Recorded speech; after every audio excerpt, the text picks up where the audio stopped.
Tandaan natin mga kayabi.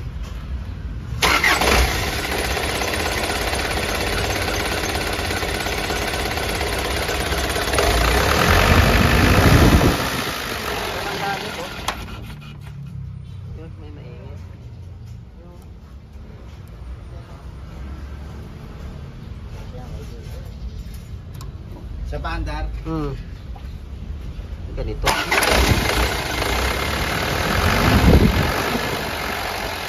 Wala yung dagat.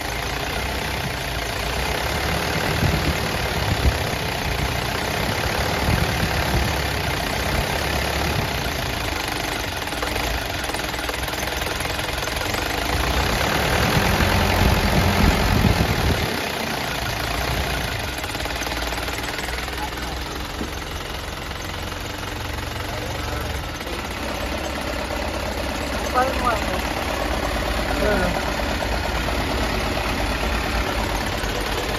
Pahin mo. Ano? Wala oh.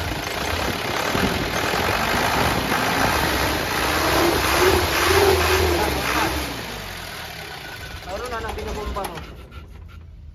Bombahin ko lang. Wag. Palitan natin yung fuel filter.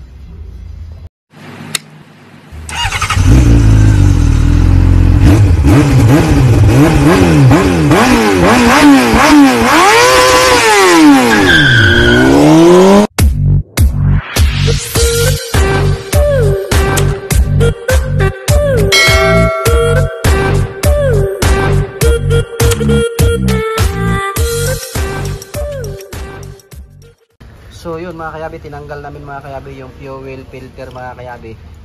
Dami oh. Mukhang factory yata to mga kayabi ng Nata de Coco mga kayabi. Ayan o.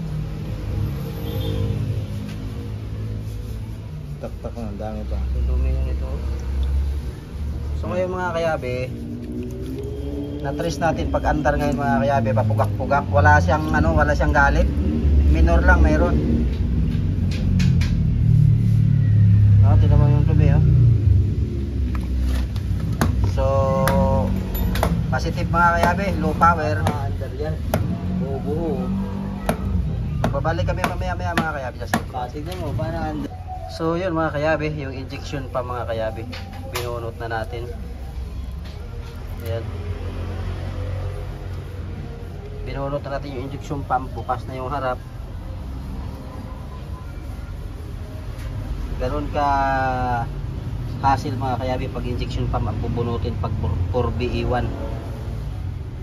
Wala kasing takip na sarili lang to mga kayabi. May yung iba kasi may takip na sarili lang. Ito lang yung ano lang dito, yung butas lang sana dito, wala, buo eh.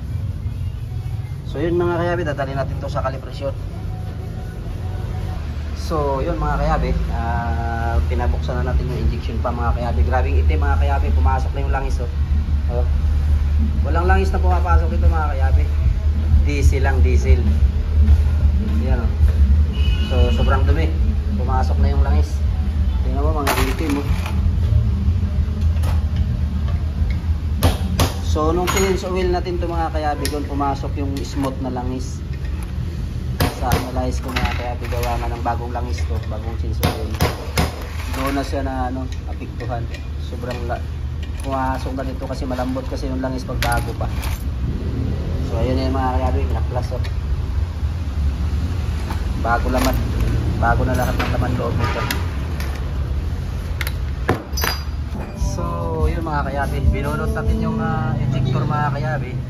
Nilinis natin lahat mga kayabi. Ito nakasalpak na dito mga kayabi. Itignan natin yung lahat ng mga puga mga kayabi, PSI. Tignan natin. Yan mga kayabi oh. Ganda mga kayabi.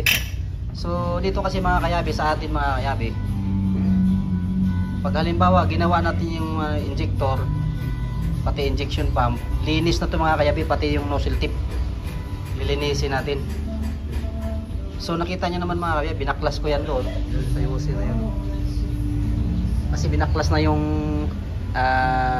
injection pump. So titistingin na natin lahat, nilinis na natin mga kayabi yung injector.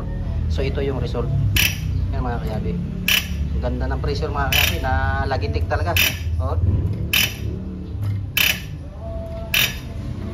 So nilinis natin yan lahat mga kayabe.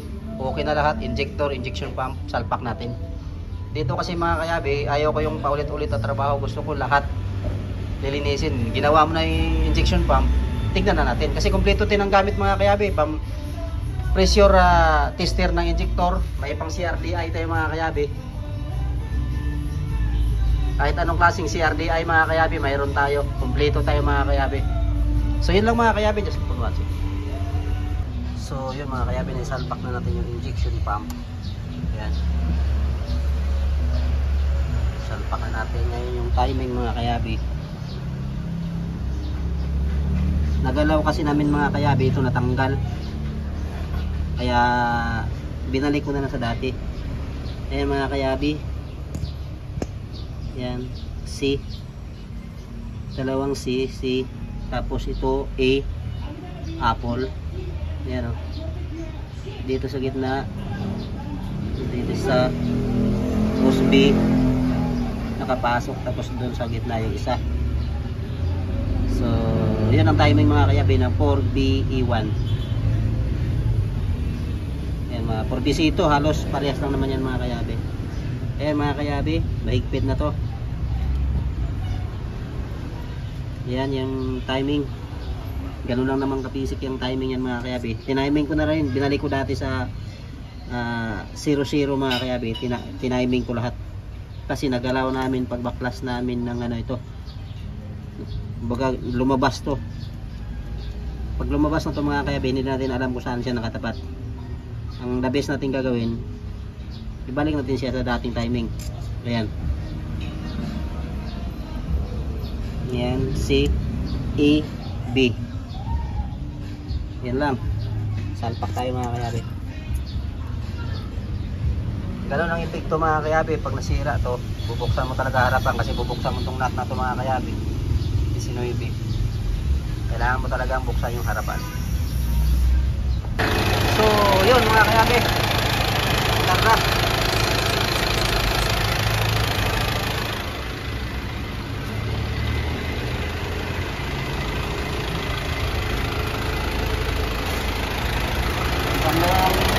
Mga kayabe,